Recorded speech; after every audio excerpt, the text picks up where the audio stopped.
Well, hello, Dana. Hello.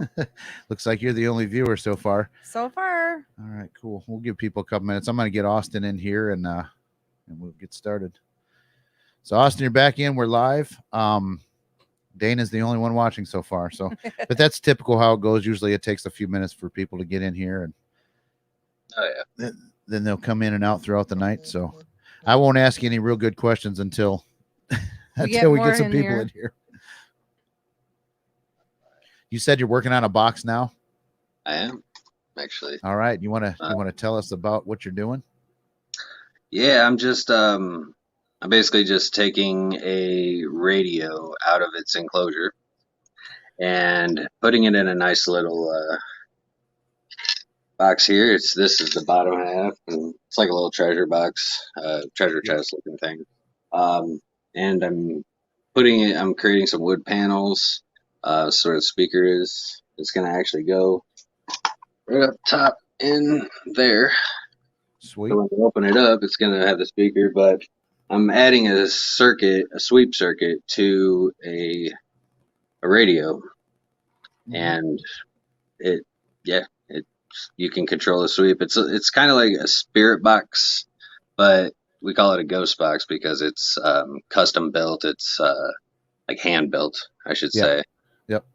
Not produced overseas in mass quantities. Yeah, you know. Yep. Do you is there an advantage to the circuitry and the one that you have? I mean, does it do different things than what a spirit box does, or is it like the way that it sweeps, the variations that you can make it sweep? I mean, you said they were all custom.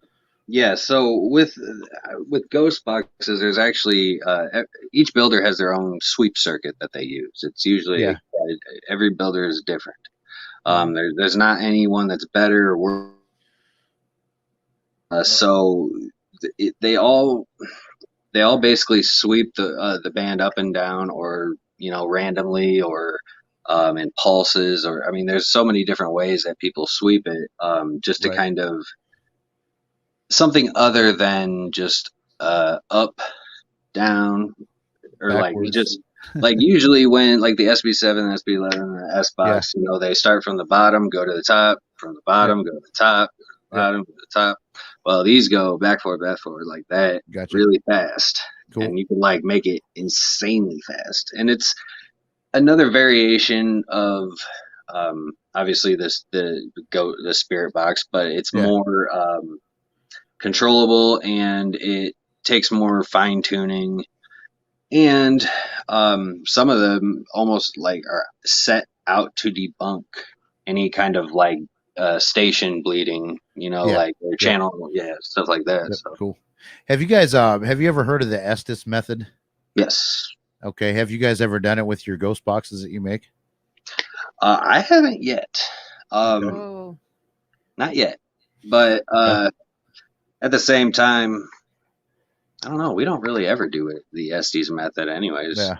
Not that it's bad. It's just it's reliant on the person being able to translate what they heard. Yeah, I guess. Yeah, I think the next time I do one, I'm gonna put an output, like I'm gonna put a splitter on the output.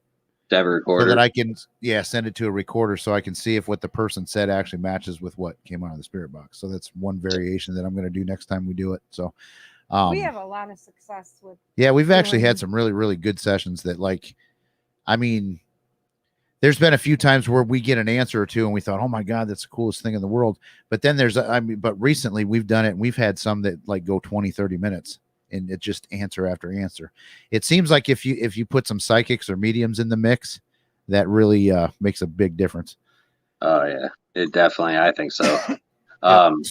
So do you have a actual like paranormal investigating team, or do you just do the promotion stuff? No, the Underground Paranormal Network is more or less an umbrella for creepy Cincinnati paraforensics and Spectral Ohio paraforensics. My partners, Mike Ring runs CCP, and Eric Moore runs SOP. But UGPN is more a collection of. It's almost like a network of locations, teams, builders, and celebrities to try to like connect everybody that I guess that seems to be achieving something beyond what others are achieving. Yeah, gotcha. Not necessarily achieving though, but more like just people that are active doing progressing the field, advancing the field in some way. Yeah, cool. Yep, that makes sense. So do you guys do you invite people to join your network, or is there like not an application, but you know what I'm saying? Like if someone were to say, hey man, I want to be a part right of your now, network, it's been more of an invite only. I like to handpick the people that I bring onto this because I want to make sure that they're trustworthy. Yep. Shoot, yeah, it's frozen. It's frozen. All right. Did you guys still hear me through all that? Yeah, we can hear you. Your screen froze a little bit ago, but like I said, we can still hear it. So okay. Cool. Yeah. So like, it's by invite only. I mean, I haven't. I like to handpick the people just because I like to know that I can trust them, that I can, that they're reliable, that they're down for the count, basically. Yep. So, yeah, it's like anything else. Like people ask me for, I'm a contractor. Yeah. People ask for recommendations all the time, and there's like, man, I know a hell of a lot more contractors than I recommend. You know what I'm saying? Right. There's a couple that I know them. They're good people. I would only recommend people that I'd have work on my house, if that makes sense. Yeah. So. I understand that for sure. But you guys, it looks like too, and correct me if I'm wrong, you guys set up and of course our dogs have to do this every show at least once. Yeah. But are you guys the ones that set up like cameras and things like that and run like almost like live broadcast for people at their investigations for the locations that you guys run? Oh, like the precinct, were you the ones that set up because he had cameras running up there 24/7? No, that was actually Joe Warner of Devil Vision Media. Yeah. He has worked with the precinct honestly a lot longer than I have. Okay. And Ed was really like a father to him, so like he did all of the audio video stuff over at the precinct, all of it. Okay. Every single bit. Okay. But you guys do similar things, don't you? I swear to God. We do live feeds. Like that's all we do. Yeah. We don't do any edited videos. We don't do anything like that because we don't want to. Like my whole thing was like I didn't want us to try to piece together some kind of story for people to, like it's not about that. We're giving it to you raw. We're giving it to you as we're experiencing it. So speaking of that, were you at that building the other day? And I think it was that Cincinnati group that you just mentioned, where like that kid or whatever walks through the doorway behind the one guy. There. I was in the building, but I was in base camp downstairs. Okay, but you've seen the video, right? I edited the video and posted the video. Okay, so what the hell's up with that? I have been actively trying to figure out a way to debunk. It's way too freaking good to be true, but we can't figure it out right now yet. Like we have checked, there was only 7 of us total in the building. Right. The 6 of them were up there in the dark room, which was where it happened. And I was downstairs at base camp. I don't even think they knew I was there because I had just gotten there. Right. But like they heard me walk in the door. I know because like Mike came down later and asked for Jerry, the owner, and it was me. So it's not a quiet door. Yeah, is what I'm saying. The front door is loud. Yep. So like anybody that comes in the front door is going to make a lot of commotion. We're going to hear, So the fact that we didn't hear anything, the fact that especially Eric, who is standing in the doorway, and didn't even notice it, see it, nothing. Yep. Like, so it's like it's really hard to figure. Having a lot of trouble trying to find a. Well, and what's crazy too is not only does it walk through, but then it comes back. Like, I mean, that's, it's like, I really hope that that's paranormal because that's some cool shit there. I mean, I do too. It's just, it's one of those. But you got to debunk it. Sure. Yeah. When you look at it, it seems way, way, way too good to be true. Yep. That's exactly what I thought. I mean, like if I didn't know you and I saw that on like one of those paranormal shows on like Discovery Channel, I'd be like, oh, they totally faked that. You know, one of those video clip shows. Oh yeah, You know, where like paranormal caught on camera or whatever. Yeah. Like, yeah, I'd say, dude, there's no way that's completely faked. But you know, with a lot of evidence and things like that that we come up with, it's you do have to trust the integrity of the groups a lot of times because you know, especially in a situation like that, it's like if I didn't know you or had the ability to talk to you, I'd say, they faked that. But no, honestly, I'm still having trouble believing it. Yeah, I'm still having trouble buying into the fact that it was a ghost. Yep. Like I want so badly to believe that it was a human. Yeah. Just because it's way too good to be true. There's no way. It looks like so Jerry has joined us. He's seen the video and he said it was pretty cool. I don't know if Shelly's seen it. You know Shelly Smothers, right? Yeah. Yeah. Yep. Do you can you see the comments on your end or not? Oh, let me pull up the chat comments. There we go. Okay, yeah. So we got Adams in here and Shelly's in here with us and Jerry. Jerry just took the class that we do out at Owens with Togs. So yeah, that's a really, really cool video. So let's get into the locations and things that you guys do because I you know, obviously Halloween time is coming up. You guys probably have a lot of events that are getting ready to happen at the locations that you have. Not as many as you think. Oh wow, I thought you'd be because I'm the kind of guy, and I mean, really, I don't participate in the world's largest ghost hunt. I don't. I'm sorry, It's not. I personally don't see how it helps the locations when there's thousands and thousands of locations on there, and you don't even know 99.5% of them. You know what I mean? Right. Like, there's no way that everybody would know all of the locations within the world's largest ghost hunt, but like I don't know. It seems more of a pain in the butt than it is to actually get it. It's kind of like Sweetest. I did it with it like the first year they came out when Maria started doing that. Like way back in 2017 or 2016, one of those. And it was a problem back then. We couldn't even get it to get the feeds to operate right or whatever. Yeah. So and it's just been a problem ever since. I just don't want to do it. Yep. So, but I also keep the locations open for investigators who don't want to do an event, you know. And we were obviously supposed to have the tours at the precinct this fall, but unfortunately that's not happening. Yeah.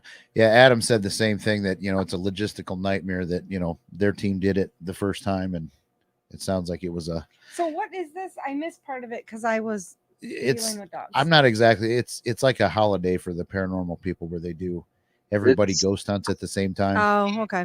Something that Thriller Events puts on. It's Maria Schmidt, I think is her last name. Okay. But she does it. But I think she's handed over the reins to somebody else. It was a lot for her to take on by herself. Yeah. Yep. But they've just done it annually ever since. I'm not. Yeah, I don't do anything with it either. I've heard of it before, but that's as far as it's gone. You know, I think on National Ghost Hunt Day we always tried to go somewhere, but we didn't like take part in what everybody else was doing. So yeah, that's September though. I mean, when we talk about like October, like that's that's a whole different thing. But like I said, I usually try to keep the locations open so that teams can come and investigate.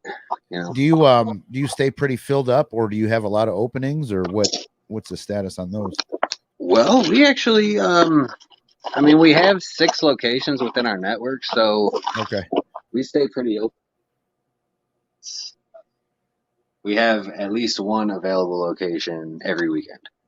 There's never a time when all 6 locations are booked. You know what I mean? Yeah, that's cool. Yeah, we're definitely gonna have to get down and you were telling me about what was it, the school last night when we were talking. You were telling me about, what is it, Post Town School? Middle Point. Middle Point. Or there's the junior high as well. Well, we got 3 schools. We had You were three saying schools. there was one that had some, iffy stuff happen in and around it. Oh yeah, that's Middle Point. That's actually where Yeah. that apparition video was captured. Okay. The Cool. point. Cool. So tell us, maybe a little of the history of that location, because you said there seems to be a little, darker, negative something going on there. Well, Middle Point was, I mean, we can't find an exact date of when it was built, but we know it was built sometime in the 1820s or 30s as a seminary. Okay. And and it was actually 3 stories, and it had a steeple and a belt and everything on top. So, Mm-hmm. and I have a photo of all that. But Yeah. that's around 1885, or just a little bit before, they actually demolished, or they raised a 3rd story and leveled out the steeple just to the bell tower Uh-huh. that it is now, and then added the back portion of the school, which was like 1930 eventually. That's when that was added. But they raised the 3rd story when it became the Western Ohio Normal School. Okay. And a normal school is like a college for teachers. Oh, okay. And then, so after, it was from 1885 until 1930, it was the Western Ohio Normal School. And then 1930, it became the Middle Point Elementary School. Or I think it was Lincoln View East or Lincoln View South, one or the Okay. other. I can't remember. Yep. But it was consolidated in 1999 to the, to the Van Wert School District, Okay. or either Van Wert or, I can't remember. Shit, I don't know. Somebody knows. Yeah. But Yeah. it was. But But you said there were some things- deaths or something around there, or yes. So the deaths. No, I don't. Well, I wouldn't even necessarily say that there are deaths on the property. We don't have any record of that. right? However, there has been. I think that Middle Point, outside of the fact that, I mean, there's a missing persons case that surrounds the entire school. It's like a triangle. And Yep. because it's still an active missing persons case, I'm not really going to talk about it Yeah, that's fine. on That's fair. here, Yep. especially because we've had a little bit of involvement in that case, and we just, Okay. yeah. Yep, But say no more. but on top of that, though, I think it's become like a community center almost for the wandering spirits in Middle Point, because I know that Middle Point, it has a dark cloud over it. There's a lot of drugs. There's a lot of there was murderers. Oh wow. You You wouldn't think that out in like something that's you know. weird though. I have to mention uh-huh. there are 3 people that went to school at Middle Point Elementary School that eventually grew up and murdered somebody. Oh wow. Like, is that a lot of murderers to come out That- of Yeah. an It elementary does Especially seem a to be school? at small, like yeah, a small at one area like between- that. school. I mean, what, it was 69 years, Yep. 3 murderers. Yeah, it's Like, it it's makes a you little wonder odd. if it's like breeding Yeah. that.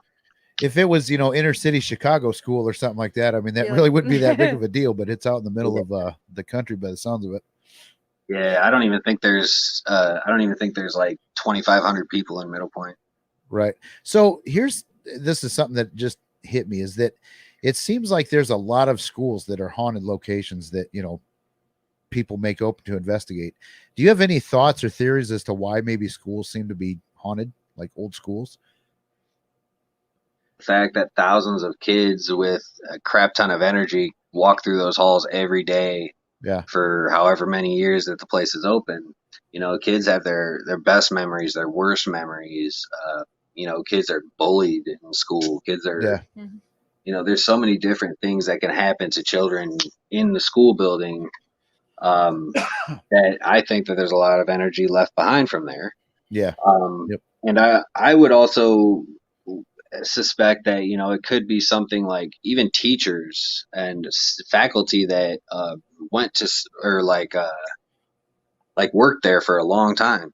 Yeah. Like, I feel like the amount of energy and emotions that those teachers may leave in the school from dealing with the kids every day. Yeah. Obviously, I think they might even come back after death if that's what they know. I Yeah. mean, maybe they worked there for 40 years and retired from there, and then shortly after passed. You're just gonna. Yep.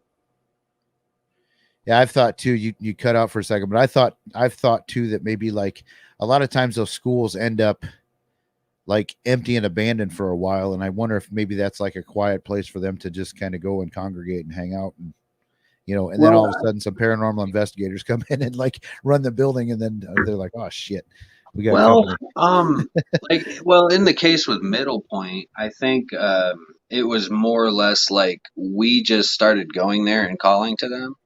Yeah. And I think eventually they just came. Yep. And we started waking up things that were maybe dormant in the school, or Yeah. I don't know. Do you guys have like psychics and mediums on your team, or? Yeah, we my wife Colleen is a psychic. Okay. And then I have our teammate Courtney. She's a psychic healer. Okay. So she does a lot with like healing and chakras and all that stuff. Yep. And then we also work very closely with psychic medium Brandy Marie. And she's, I mean, one of our best friends in this. Okay. So, I mean, yeah, we work with a few. Cool. Yeah, And I think Bill is one too. Yeah. So. Yeah. Yep, for sure. But we that's like we do a lot of work with the Toledo, Ohio Ghost Hunter Society, and I think we have a very good balance of like skeptics and psychics. You know what I'm saying? I think it takes that balance to really have a good team, because I don't think you want to rely 1,000% on psychics, because they can come in and come up with all kinds of stuff, and then you forget the actual scientific aspect of it, or the skeptical side of it, or the debunking side of things. So I think, want to know what I do? I make my debunk everything. I make psychics use equipment. Yeah. Like I don't care what, I mean, if they're picking up on something, then they need to get it to come through the device. I mean, that's, you know what I mean? Like we need to find some kind of. So do you find that when the equipment is in their hands that it goes off more than, let's say, if it's in your hands? Oh yeah. Well, like we don't use the typical meters and stuff. Like I stopped using meters a while ago. I think I got no faith in those. Much,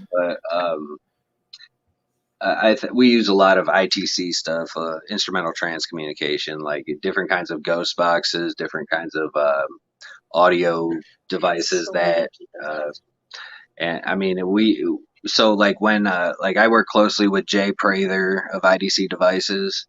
KD Stafford of Supernatural Inc., the Stephen Katie Halte.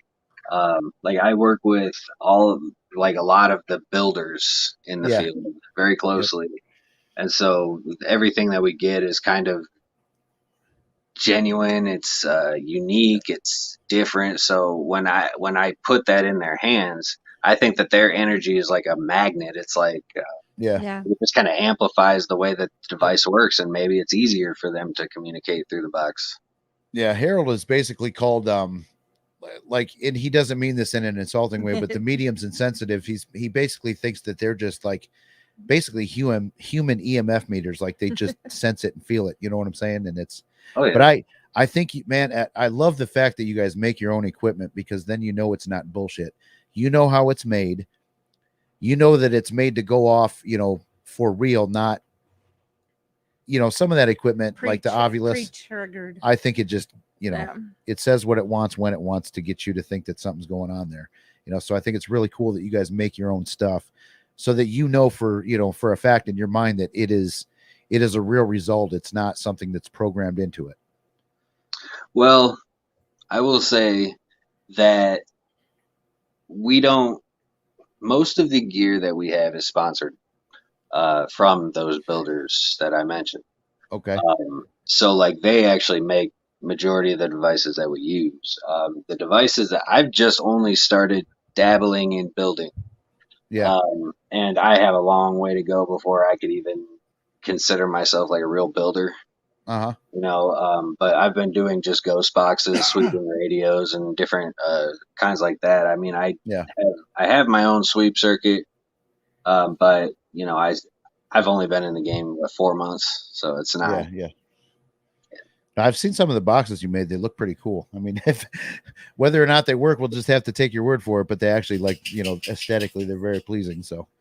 Oh, I appreciate that, man. Yep, cool. Trying to get better every time. Do you take, like, let's say I had a box that I wanted you to turn into a ghost box, like it was a box that had some kind of meaning to me or something like that.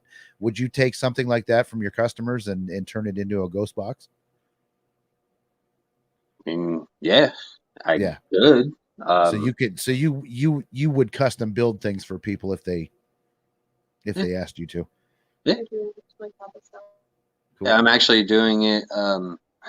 It's kind of funny. My wife's grandfather just passed. That's not the funny part, obviously, but No. there was something like we got the TV, we got his TV and the sound bar that he had, a Sony sound bar, but the sound Oh, bar okay. has a 3.5 auxiliary input jack. Okay. Yep. So what I'm gonna do is use it and build a ghost box out of it. Mhm. So it's just gonna be this long ass, like 3 foot long ghost box. It's Yeah. loud. It's a Sony. It's got a remote. I think it's gonna be really cool. Yeah. Cool. Austin, Have you you're creating a monster because he's going to be on a hunt now to find something Yeah, that dude, you I'm can a- turn into a ghost box. Yeah, I my- can see it already. my background is I play guitar and have sound systems and all that shit from my band days, and so I'm a gearhead, and I would love to maybe sometime hook up with you and do a custom ghost box. Yeah, we can make it happen. The only thing I will So what- mention, Go ahead. mention that I can never guarantee anything Yep. when it comes to Mhm. ghost, but when it comes to like the with like if people send me a box that has special meaning to them, Yeah. like just understand that I may like if it's like I'm not gonna do my very best to like not fuck it up, but like Yeah. you know what I mean. I can't. No, yeah. Yep. Well, it's Yeah, like stuff it's like almost that. like commissioning an artist to do a piece of art. Like, I mean, in the end, you may or may not like it. So I wouldn't Well, send. I'll always try to patch it up or repair it or fix it, whatever. Right. But Yeah. Yep. Yeah. Well, and that's what artists will do that too. They'll show progress photos or whatever. I got an artist friend that's been commissioned to do artwork, and sometimes and he is a fantastic artist. Sometimes the people in the end just don't like it. It's like it fits in his style and everything else that he's done. So like they should have known, kind of. Yeah, I don't know. That's just an artsy Right. discussion. I guess, but so I know a lot of people too, like to their ghost boxes, they'll add reverb and other effects. Do you know why they do that, and do you do that with yours? I want to do that with mine. I don't. I'm not gonna lie. I don't know how to do it yet. I've been trying. I've been like trying to figure it out. I have a bunch of these reverb boards. What's the advantage to doing that? Is it just because it sounds creepier, or does it actually give you a leg up in the investigation side of things? I mean, I like it because I see it as it's allowing the audio frequencies, the vibrational frequencies from the audio to bounce around a little longer, to linger a Yeah. little longer. And So you can hear it better. Well, not necessarily for hearing purposes, but maybe for them to use. You know what I mean? Like I love the idea of I love spring reverb tanks. Yeah. Reverb tank, Mr. Guitar Player. Yeah. I know all about that in the old-fashioned tube amps. Oh yeah, man! You get a spring reverb tank, you put a box through that. I mean, it just sounds like a bunch of chimes and everything. Yeah, those. But I those are- love that because it allows it to bounce around in the spring reverb tank, even if it's just for a short period of time. It's still. Those are definitely sought after guitar effects. I got a big one that KD made for me. Cool. It's like literally like I don't know, 2 feet long, about 6 inches tall. It's a big box made out of copper. Cool. Yeah, there you go. It's really freaking cool. Sweet. So okay, let's get back to like some of the locations you run. You want to tell us which ones you actually like set people up with investigations at, and like some of the price points of them? I mean, all 6 of them are investigations. We got what are the 6? Go ahead and run through that. I told you I always have to pee at least once, and I drank a lot of water today, so I can't help it. So I'll let you talk about that with Dana, and I will be right back. I started with Haunted Bryan, which is basically a town, which is where I live, and it's got a lot of history in itself, but it's lowered down to just the Williams County Sheriff's Department and Jail, the former one. Okay, and this Uh, is in Ohio, correct? yes, Okay, so I know where you're talking about. All right. yes, Bryan, Ohio. Yep. Yeah, and so it was built in 1869, and so, I mean, it's got a lot of history, but we we offer that for I believe 250 is the price Okay. on that one. Then the next one we got was Middle Point School, and that one I think is our most expensive one at 400. And then we have the Westwood High School in Rudolph, Ohio, just south of Toledo there for you. Mm-hmm. And I think we charged 300 for that one. That one was built in 1914. The Auglaize Village Museum in Defiance, Ohio, is Okay. one that we have acquired, and we work with the Historical Society for it. And I think we charge 350 for that one. But you get like 30 something acres, 28 Oh wow, buildings. Like you get the entire place to yourself. that's pretty awesome. Yeah. And like I think 18 of those 28 buildings are 100 plus years old. Oh And they wow. were literally like picked up from the spot that they originally were, just literally picked up and moved to this spot, which in itself is in grounds, as well as I mean there was a couple deaths on the property too, but like that's a cool place. And then we have the Broadwell Funeral Home, which is it's in Felicity, Ohio, which is just outside of Cincinnati, Okay. close to Higginsport actually. And that one we charge 250 a night. That one was built in 1910, and was a funeral home for a number of years. So, Carmen's got a question. She said, "Have you ever done the Defiance Library?"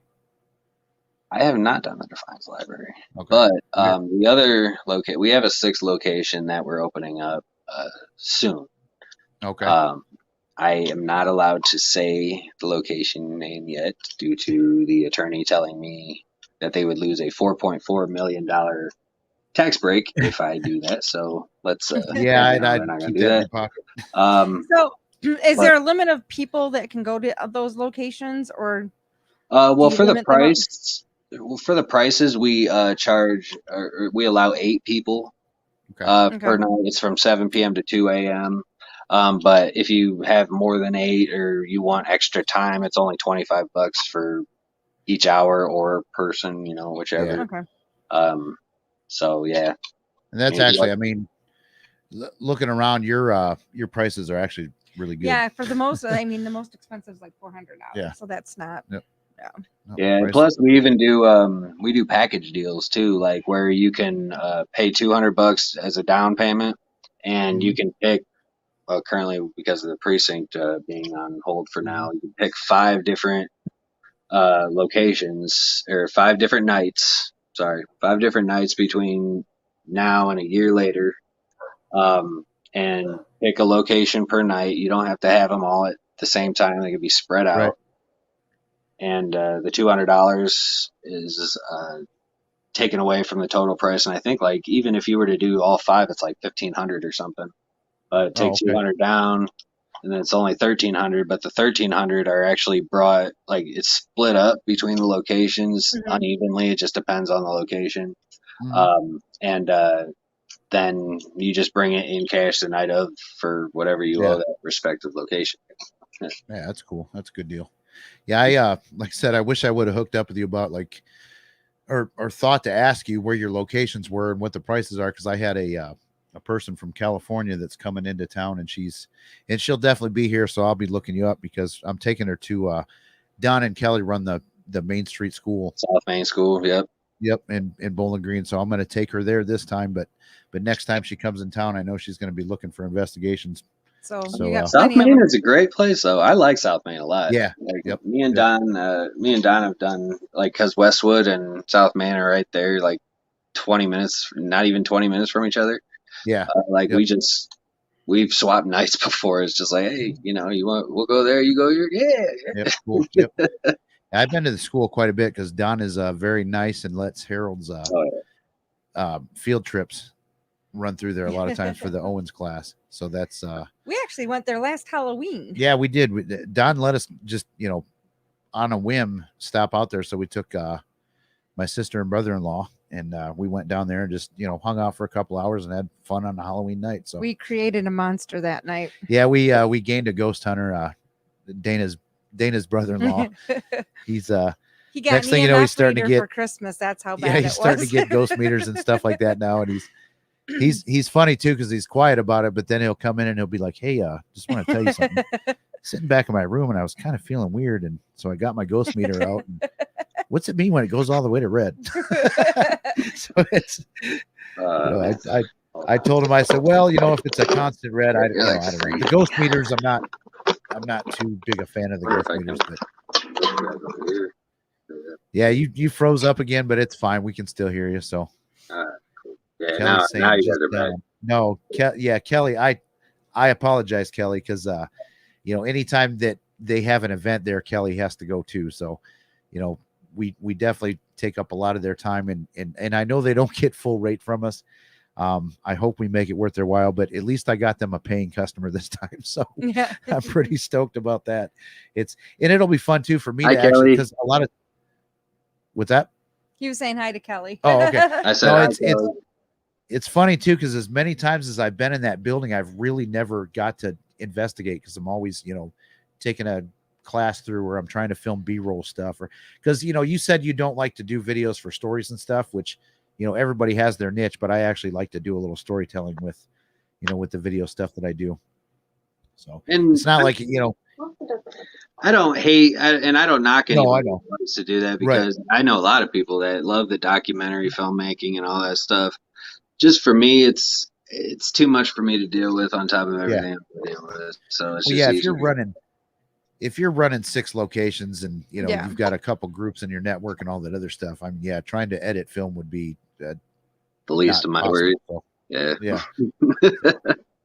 According to Sometimes Don, it is Kelly's the nice, boss. but sometimes it is nice to get the raw footage because sometimes people catch stuff that you might not have caught too. So Well, I like have you ever heard of that live sci-fi guy that's on, he's got a YouTube channel? Mm-mm. I don't really get it. Well, he does a lot of, like, he'll do an investigation and just have camera feeds going for like 8 hours, so you can watch. It's not produced, it's just you watch their camera feeds and stuff like that. So it's really interesting to watch the raw footage and stuff like that. I think You want to know what's funny though is that video from Middle Point of the apparition, whatever it is. We didn't even know.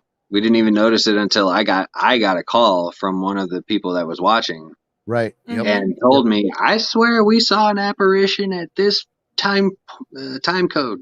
Go back. And then we went back and watched it, like, holy shit. Yeah. What Facebook page is that on so that everybody can go watch that? I totally, I want to send everybody to that page because that is a good video. Like that freaked me out at first. I was like, holy shit, a kid just walked behind that guy. And then he walked back. I was like, damn. The original live feed was on the Creepy Cincinnati Paraforensics page. Mike was, actually, Eric had his daughter Avery holding the camera. Yeah. And, so it was on the Creepy Cincinnati Paraforensics Facebook page, but I've shared the post and the original live feed and the edited videos on my page, the UPN page. So it's around me. Yeah. So everybody go to Underground Paranormal Network page and check that video out. It's a good catch. It is. It's like you said, and you tried to debunk it in every way that you can, and so far you haven't been able to. And if you were to watch the whole live feed, like from start to finish, it's a couple hours long, but if you actually watched it from the beginning up until that point, you can actually see every single person that's in the group. You can see every single person that's in the building, except me, because I walk in after they got upstairs. And so you can see that everybody is accounted for. So where do people watch these live feeds at? Is that on the Underground Paranormal Network page, or is that on the Cincinnati? It's on all three. I mean, we do Okay. live feeds on all three all the time. Mike Okay. does the CCP live feeds, and he does those a lot more frequently than I do live feeds, I'll be honest. But Okay. yeah.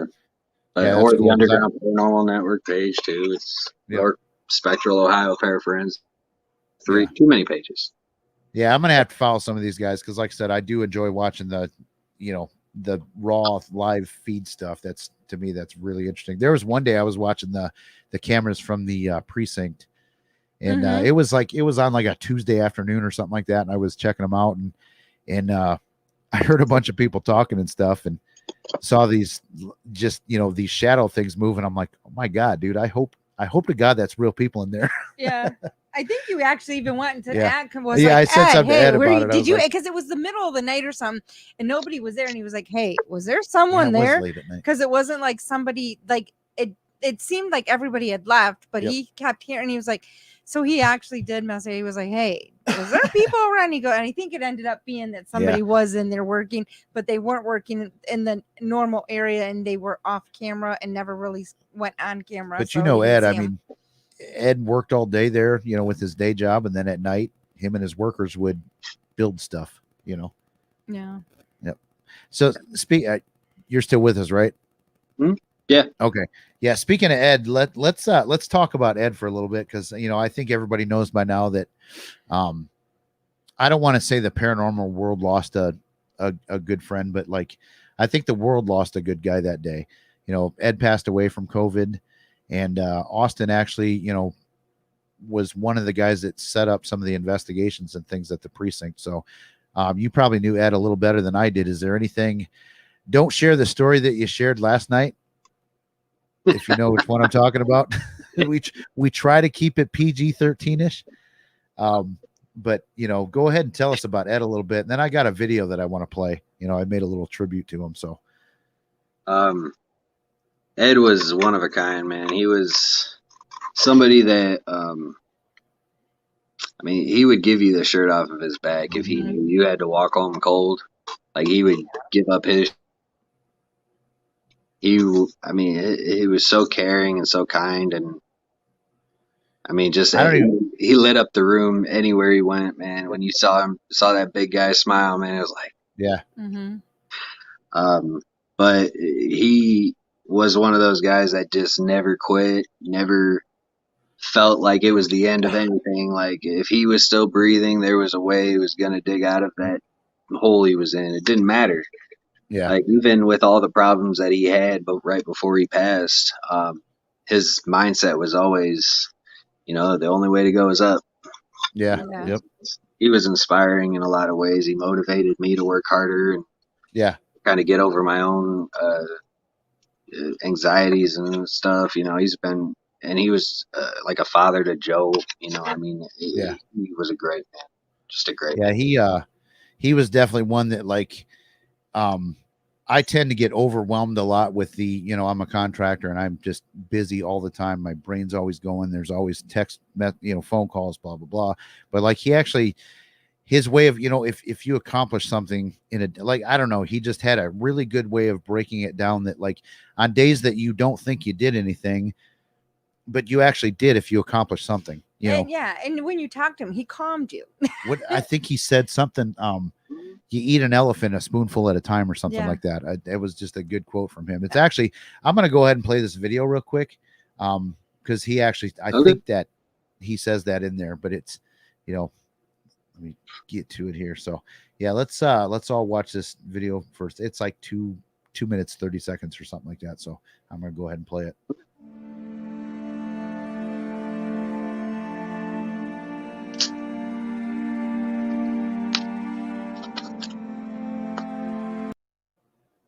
Oh shit.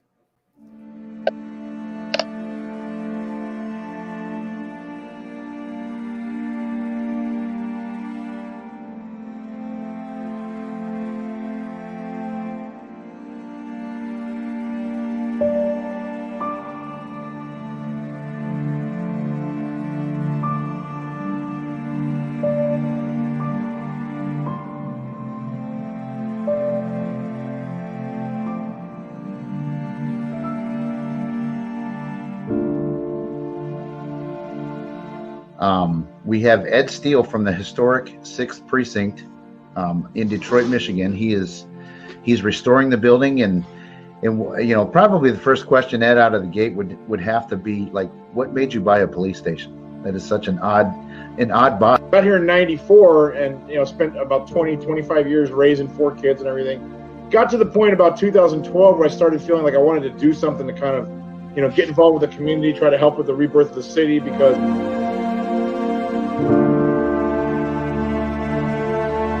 my day job generates the money for the night job. We've talked a little bit before about, I'll sell a $20 can of paint and go buy a $5 box of screws for tomorrow. I mean, that's how close I am to the project to try to get it to go. I'm definitely undercapitalized. So my job in the day, I work all day, I'll take a nap, I'll go over there and work till 4 in the morning, 3 or 4 nights.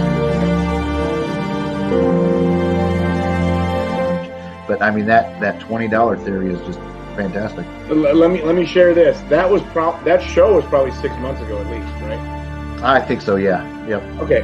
Last Thursday, we went there, and I got up on a ladder with a guy, and we put in 2 light switches. Yep. And 16 feet of conduit. Yep. And we made something different. We fixed one little thing. Yep. And that's what you have to eat an elephant one spoon at a time. Yep.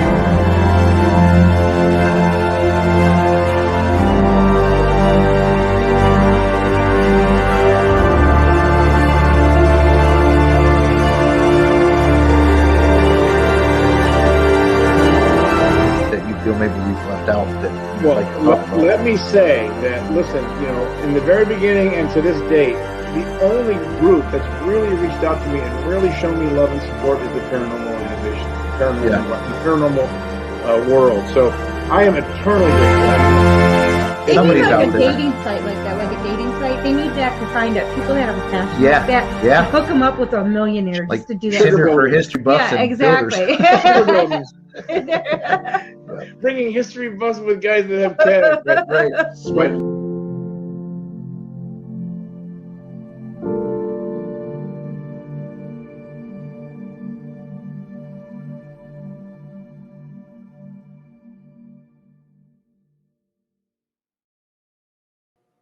So there it was. The world needs more sugar builders. Man. Yeah, that was that. I mean, that was something I threw together real quick, and unfortunately, I definitely did not have a lot of good footage and a lot of good statements from him. I wish I would have recorded our conversations because they were good ones. Yeah, he's a freaking good dude. So yeah. That was that. I'll post that on the YouTube channel, later tonight. His kid wouldn't have an issue with that, would he? I mean, he wouldn't mind if I posted that. Okay. I didn't think so. So cool. Yep. That's our buddy Ed. And that Kelly said, she loves the elephant quote. And that's so true. You eat an elephant, a spoon at a time. That's the only way to accomplish a project like that. I mean, he was, God, like I said, I don't even know that I could do that. But like I said, I mean, he talked so passionately about everything, but the way he did, he just made you calm about thinking about, okay. I mean, it made you calm about the way, okay, you can think about things and do it so much without having to be, anxious about it. And that just do it and it'll work out. I mean, he just brought that across. I mean, I'm so glad that we finally got, we talked to him, but it was so nice to meet him. I'm so glad we did get to meet him. Yeah, he was very much a great man. Yeah, it's obviously in my mind he was a celebrity, but celebrity deaths and people that I don't really know all the time, like when they pass away, I'm not a heartless bastard, but it doesn't affect me. But that one actually did. You know what I'm saying? And I like when I heard that, I just I couldn't even believe it. So. Yeah, that one was. I think everybody that we know, it was like, wow. I mean, it just really. Because I totally kind of impact on people. He had that impact on everybody. Everybody that ever talked to him or met him knew how great of a man he was. Yep. Yeah. So truly will be missed. I hope someone, and I could give two shits if any investigator ever investigates that building again, but I hope someone is able to take over that project and actually, finish that restoration just you know. Well, there's work being done towards that. Yeah. So we will keep everybody updated as we learn. Yeah. But definitely do that. We'll share it on our page and stuff. Cause I mean, if anybody wants to help in any way that they can, because I know there's a lot of, like he said, the paranormal community is the only one that showed him love. And, you know, he must have said that to me, you know, 15, 20 times. It's like, man, you ghost hunters, you guys are the greatest. You guys care about this stuff. And it's not, like I said, it's not just about the ghost hunting. It's, you know, it was the historic. They believed in what he believed. That just rebuilding that historical part of that community. And it was like, we even said we would come, you know, we were trying to figure out ways that we could put back, you know, keep going back to help them. Because even Jeff had talked about at one point, he was going to go up when he had a chance to go up and do some painting for him. So it just really. Yeah, we did a lot of, we did a lot of cleanup the day before the event on July 31st. But, like, I mean, Ed was up for days and days and days on end when like the month before the event, just trying to prep it and get it to where he was happy with how he was going to be presenting it to everybody, I guess. And because when we went there, that he had that lobby packed and he was like, man, we got to clean this shit up. We got an event coming up. And, you know, and it looked like the pictures that I saw the event. By God, he got it done. Yeah. And it was phenomenal, the amount of work that he did. And I mean, him and his crew really, like, they just kicked butt. I mean, it was just, I mean, there was so much space by the time we got up there, man. It was, wow. So we just, we ended up sweeping the whole place, moving tables where they needed to go and chairs and all that. So did you guys had an investigation after that event, right? Yeah, it was a ghost hunt. It was like a vendor during the day and then ghost hunt at night. Yeah. Anything interesting happened while you guys were there? Oh yeah. I mean, people, I know that, there was one thing that was really significant that, KD Stafford actually experienced. Steve and Katie Holte were up in the jail cells or in the cell block. And he had a really big Tesla coil, like giant. Yeah. Like this thing was like freaking, I'm sure you saw the pictures from the event. The thing was like freaking 3 feet tall, man. It was crazy. Yeah. But he connected it. He like put it near the cell doors, like the cell bars. Like he actually let the Tesla coil plasma hit the cells. And apparently, when that happened, the plasma sparks apparently like flew around the cell for a minute, and then in the basement, KD was doing a ghost box session or something, and he said at the time, like he started hearing something, like they all started like hearing something. He says he got overcome with some kind of like a feeling. And then through the box, it said something else to him that I can't even remember what it was. But I know that happened. I think Shelly said she got scratched. And there was a number of things that happened to several different people, but it was a great night overall. Yeah. I know when we went there, we had in the cell area, we had a lot of stuff that we just weird feelings and stuff like that. That drunk tank is weird. Yeah, have you ever been in there? I mean, you almost felt intoxicated when you walk in the drunk tank. It was just like, it is weird. It's like I felt woozy and dizzy, and it normally, like, I'm the last guy on the planet to feel anything, and I was back there, and I'm just like, man, I just don't feel right back here. Yeah, I mean, it was a different kind of experience in there, but I was always what do you call it? Like tech guy. Well, no, I was always more preferring of the basement. Yeah. Yep. I like the shooting range. For some reason I was drawn to that. Hold on a minute. Chunk. Boo, style. I always like the evidence room or the property storage room, which is where those two cops hung themselves. Yeah. Yep. Yeah, there's it. There again, I wish I could, spend like, hours with the guy, filming him telling the stories out of that building, because, like he said, they didn't call it a suicide back in the day. you know, they would word it differently because a cop that committed suicide was weak, so they would call it something else. You know, is just like I said, I wish, God damn it. But even the storytelling about like the desk, that big nice wooden desk, all of the stories he was telling us about the stuff that, they found behind the stuff they found, it was pretty cool. The arraignment room desk. I mean, that was there during the '67 riots when the National Guard was shooting across the street with the people that were shooting from them on top of the schools.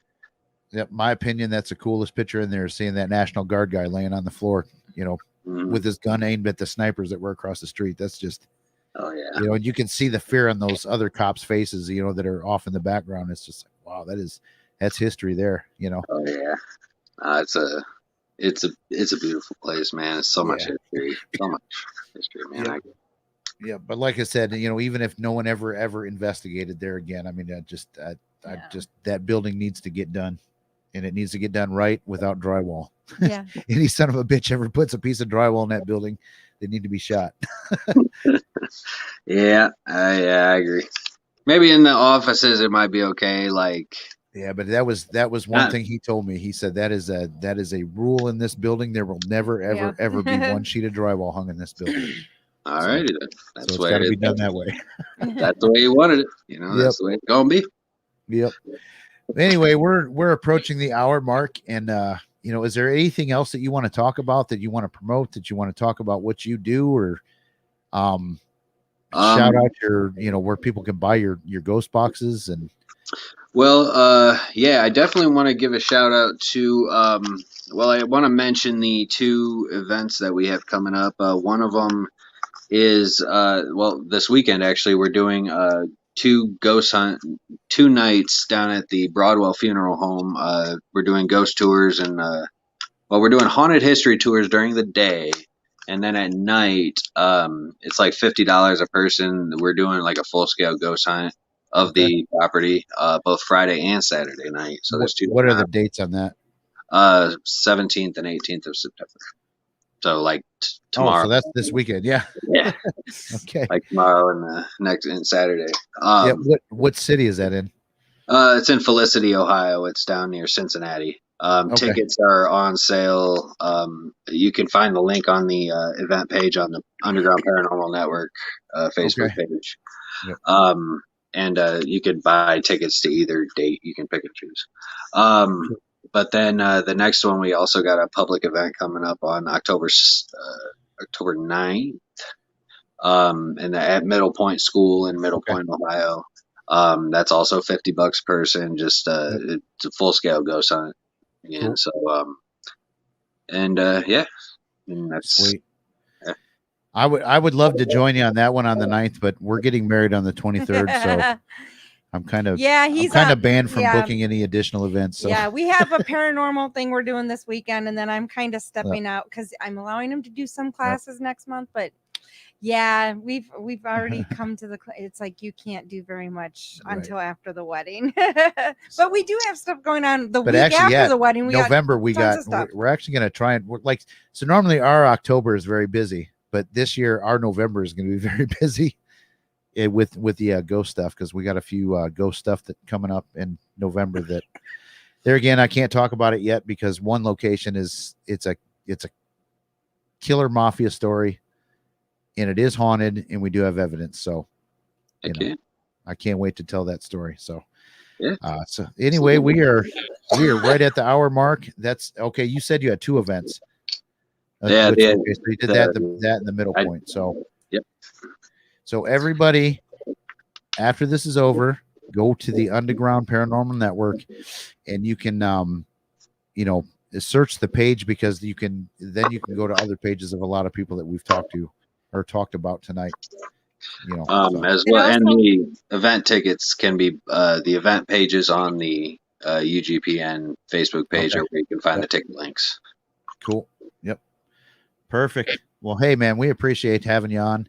We will definitely stay in touch, and I got to talk to you about some ghost box stuff. So I told you created a monster. Because, like I said, dude, I don't like buying ghost. Nothing against Ghost Stop. I just don't like buying things from there. I just there's a lot of problems with Ghost Stop, I will say. Yeah, it's very much gimmicky and it's the Walmart of the paranormal field. or Kmart. I call it the Paramart. Paramart. Yeah, There you go. yeah. It's Paramart.com. That's what it is. It's the Maynards of the paranormal community. All right, Austin. We will talk to you later, man. We appreciate having you on. So thanks for having me. Hopefully people go to your page and hopefully people book your events and you know, it's all good. So we will talk to you later, brother. Thank you. All right. Yep. See ya. See you guys. Bye. All right. So that was Austin with the Underground Paranormal Network. They do a lot of cool things. They have you could book private investigations with a lot of the locations that they run. I definitely want to go to that Middle Point school. I think that one sounded most interesting to me. Yeah. Carmen said something about maybe going to Oglays. That would be. Yeah, was that one of his locations or was that okay? Yes. See, I'll have to tell you that's when I had to take my pee break. Yeah. Go figure, right? I got that dang prostate stuff, so it is what it is. So anyway, everybody, thanks for joining us again. I think we're gonna do one more show next week. We're gonna try and maybe have Joe Shortridge on. I'm gonna try and talk to him. I still want to do the I had an idea where people come on and tell their ghost stories, and Shelly said she wanted to be on. I want other people to come on too. So we'll go because as we said, we're kind of one more week and then we'll be off. Then we're going to shut down till November after the wedding. Sorry, guys. Maybe we'll do a live from the wedding for 5-10 minutes. Well, we could do that. We're going to have a lot of goofy stuff at the wedding. I'll be honest with you. It's a lot of paranormal stuff. I mean, what other wedding have you ever been to where there's a Ouija board? Voodoo dolls, Ouija boards, voodoo dolls, Ghostbuster things, a Slimer. The music is very interesting. Yeah, let's not give everything away. We're not So have you ever so we actually put it this way. Most people are going to where they're having nobody, like they're going no cameras, no videos, nothing of their weddings. However, we're the total opposite. Ours is actually going to be, we encourage you to take video. We encourage you to take pictures and share them with us and put them on our websites and all our other different things because that's how interesting our wedding is going to be. Yep. And we've got a feeling that people are going to be talking about this wedding for quite some time. So, and that was important to us too, that like, sometimes you go to weddings and it's like, okay. So you did the ceremony. It was pretty and everybody looks good and blah, blah, blah. Now you sit here and you wait and it's awkward and it's weird. But, we're trying to just take all the painful parts of weddings out of it. Well, not only that, we want this to be fun because it's not our first marriages, obviously. Right. Bless you. So we wanted it to be more fun. The only thing that we are not happy about is that the dogs can't be there. But because Bubba has his issues of being like, he scares everybody with his bark. Huh? I said he'll kill people. Yeah, no, he won't kill people, but he scares everybody with his bark. So but he looks like he's going to kill people. But he does, yeah, because you guys have seen Styles. He's boxer coonhound mix. So when he barks, he lunges forward at you like this. And he's got a very deep bark. I'm sure you guys have probably heard it occasionally. And so his anxiety just would not tolerate it. Yeah. So the dogs are not part of the wedding. So it's kind of a bummer, but because everybody knows everything's about our dogs and they just won't be there. So I want to say too, we had a little light audience tonight, but that's fine. I hope people watch the rewatch. But I do want to thank all you guys that tuned in. The promo on. No, it's we were bad this week about doing the promo, but we had we got stuff going on. So no one's. But I appreciate each and every one of you guys that watch this. I know I don't always acknowledge all your comments and who's always in here because especially when we have a guest on, I try to keep in. Yeah, I know Dana does, on her phone and stuff during it, but we do appreciate all of you. Jerry, if you're still with us, I definitely want to talk to you. As soon as we get off this thing, I'm going to send you a Facebook message or you send me one and say, hey, and then I'll reply because I got something I want to talk to you about. So that will do it for this week. And like I said, I think we're going to try and be on next week. Next week's I think probably it depends on if Joe I think next week will probably be. We might be able to squeeze one more before the wedding. No, next week is definitely the wrap. Okay, because then I know we are doing one the week after the wedding because we're going to do a Halloween special. Yep, we're doing a Halloween ghost special. So, and it's going to be the Friday before Halloween. We're going to do a campfire. We're going to have ghost we're going to have and beers, actually. And we're gonna have this ghost might stories. be something because we think this is what's gonna happen. It's actually gonna be just not Boo Productions broadcasting, but Togs is gonna be broadcasting at the same time. So you're gonna actually get two different viewpoints of Togs doing broadcasting live and as well as us broadcasting live. And I will probably be bouncing between the two because I am part of Togs as well. So I will probably end up having to do some of both. So you probably see me double duty. And it has very, very much potential to be rated R for foul language, smoking, drinking.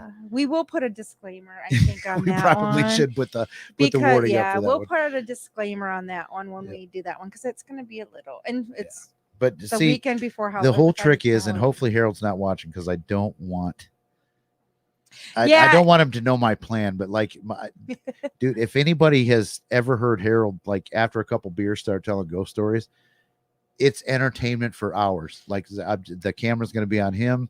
I'm going to get him drinking. I'm going to get him talking, and we're just going to let it roll. Yeah. Yeah, Shelly, we were going to do it on the 30th. However, my cousin got married last year and they couldn't have the reception. So because actually that's the day we wanted to get married, but because it was their first time getting married, we let them we figured they can have that date. And so we went to the 23rd. So, but that was the original date of where we were supposed to get married. But because it was their first wedding, we let them get their reception date before we set our wedding date. Yep. Because we knew it was going to be in October and we were hoping it was not going to be that date, but it ended up being that date. So, but yeah, so it would have been the 30th, but we're going to be doing it on the 29th instead. Yeah. So, and then this Saturday, this Saturday we're going to be at the Midwest Parafest at the Oliver House. That runs from 8 in the morning, I think, till 6. I think so, but then afterwards, that's after 6. Then if you then pay for the VIP stuff, it's free for the vendor area, and then you have to pay for that area. Yeah, that's the day. Just going back a second, that's the day. That's the day Dad got married last year. It was October 30th, so that would have been ironic to have. That would have been funny. Yeah. Well, my sister got married, and my sister and brother-in-law got married on the 21st of October. Yeah. So, Dad, you can blame Kara for that, Dana's cousin. Yeah, it would have been the 30th because actually, if it would have been the 30th, the wedding reception would have been a totally different thing. We would have actually been in costumes. I think we were gonna what theme were we gonna do? Talked about that, like Elvira. We were either gonna do Ghostbusters, and I was gonna dress up as what's the name? Not the Dana. No, Sigourney Weaver's character. Why can't I think of it off? And I was going to be the dorky guy. And we did that one. And then we were going to do the Munsters. And then we thought, oh, that would be cute. And then we were going to do, we just came up with different ones. And then it was like, then out of the blue, I just decided, I'm like, I don't want to do that anymore. I want to have a kind of elegant wedding. And it's elegant with a lot of crazy. It's going to be a mix of class and goofy. Zool. Thank you. Yes. Yeah, Zool. So and I was actually going to dress as Zool. So, but I think it is going to be a good mix between, elegant and nice and just goofy. Yeah. I got my dress yesterday, so I'm excited. I picked up my dress for my final fitting, and my wedding band came in yesterday. So it's been like, excited. So everything's last minute, but definitely, like I said, we'll have lots of pictures where, like I said, we're encouraging people to videotape, take pictures, and send so we can share all that with you guys. Because, and actually, it's funny because Boo Product. This is funny because it was so weird because we just did the banner and our new cards, but it's funny because when we went to 6th precinct, Jeff was going to put on our thing. He was going to put Jeff Schlachter and Dana Susanowitz, and I was like, you can't do that. If we're gonna do this, we have to so this was actually Ed was the first person to type my name as Schlachter, so we have that, and so that's kind of something special for us because that was the first time my name has appeared as Schlachter. And so we have that, but then now it's on our business cards, and so it's slowly kind of starting to Oh no, the microphone fell. So it's slowly starting to it's because Boo keeps hitting and kept hitting it. So it's going to be fun. Like I said, we're excited to share that with everybody. So it will be, I think more of the girls get more kind of giddy for that than, but I'm telling you, this is going to be some rare form entertainment. So anyway, like I said, we appreciate everybody that watches and follows and, oh God, shut up, Don. Don, no. Don, if you knew me, there's not a progressive bone in my body. No. And actually it's nice because at work, I don't have to change my because I do everything. Like I have to sign everything with my initials. And I thought, man, I'm like so glad because everybody else, like they don't change our initials, but when you change your name, then nobody can figure out who you are. So I'm so thankful that my initials will stay the same and I will have an S last name. So then people will still kind of figure out who I am. So it will be nice. So. Okay.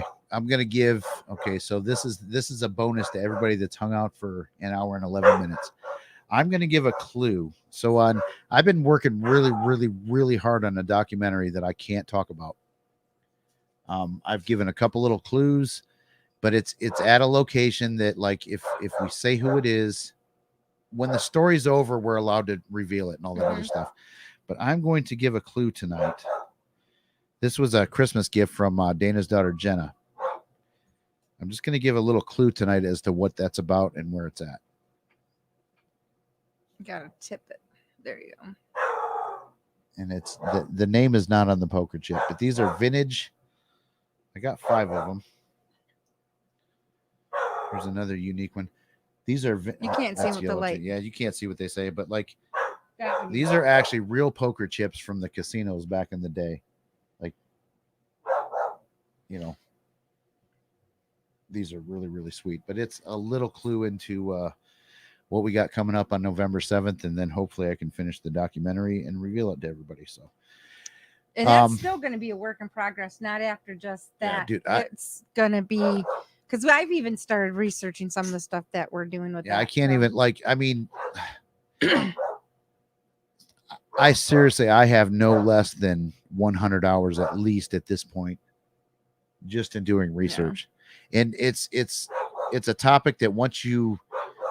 It's a rabbit hole. Once you go into it, you're like, oh my God, it goes here and here and here. And then you got to talk to this person and read this book. And it's just, it's a really, really cool topic. It's the old school mafia. It's taken us so many different turns. Yep. It's like Toledo. I was amazed at how much mafia activity and gambling that happened in the city of Toledo back in the day. Like just in the area that we live at. You heard about it and you heard about the Purple Gang and the Lickavolis, and it really doesn't have anything to do with that.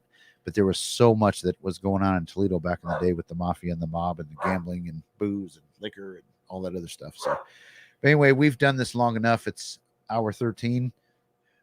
That's a record. Yep. So we will talk to you guys next week, hopefully. If not, we will see you back in November. And I'm pretty sure we'll see him in October. End of October. Yes. Sorry, but and the then special. We may see some of you this weekend as well. Yep. So yeah, stop out at the Midwest You'll see our Boo Productions. We will have that with us this weekend. So and like I said, Jerry, send me a message real quick after we get this done, and I'll text you what I'm talking about. So, all right, thank you everybody, and we'll talk to you later. Bye. Goodbye.